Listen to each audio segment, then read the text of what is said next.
Bienvenue au Starter du jour pour bien démarrer sa journée. Aujourd'hui, tu doutes, tu fuis, Jésus viendra quand même. Je crois qu'il viendra quand même te secourir. Vous connaissez ce personnage, l'apôtre Thomas, qui est connu pour avoir douté. Et Thomas a vécu une histoire qui est assez singulière. Lorsque Jésus est mort sur la croix, on sait que les disciples, les apôtres, ont été complètement bouleversés.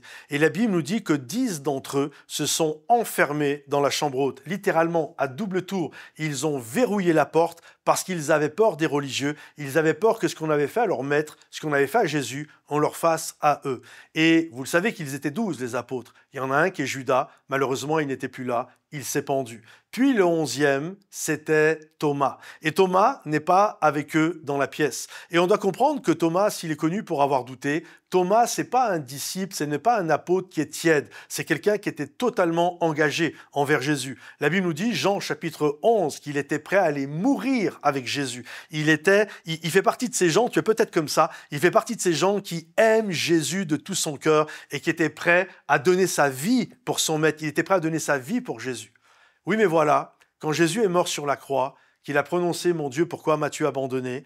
et que les plans, qui certainement n'étaient pas les plans que lui avait faits, en fait, c'est venu le brasser et il se retrouve seul. Alors que les 10 sont dans la chambre haute, alors que les 10 sont dans la communion fraternelle, entre guillemets, ils sont à l'église, ils sont dans le lieu où le Saint-Esprit va souffler, Thomas n'est pas avec eux.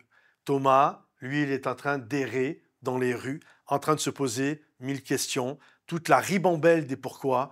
Pourquoi si Jésus m'aimait, pourquoi alors il s'est passé ça?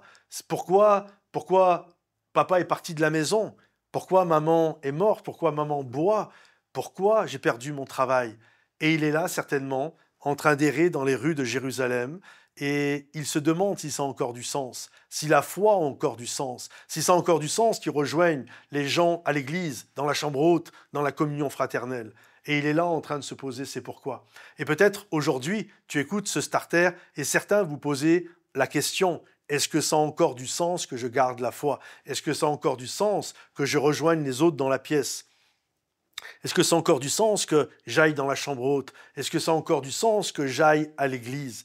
Il est là, il ne comprend pas pourquoi il vit ce qu'il vit et il est avec ses pourquoi. Il a avec ses questions. Et la chose qui est belle, c'est que malgré que lui était en train de vivre ça, Jésus lui voulait revenir. Et il est revenu d'ailleurs, et il s'est présenté aux 10 autres. Et j'aimerais t'encourager aujourd'hui, si tu es celui qui a toutes sortes de pourquoi et tu ne comprends pas, va là où Jésus. On sait que Jésus peut te rejoindre dans la rue, il n'y a aucun souci avec ça.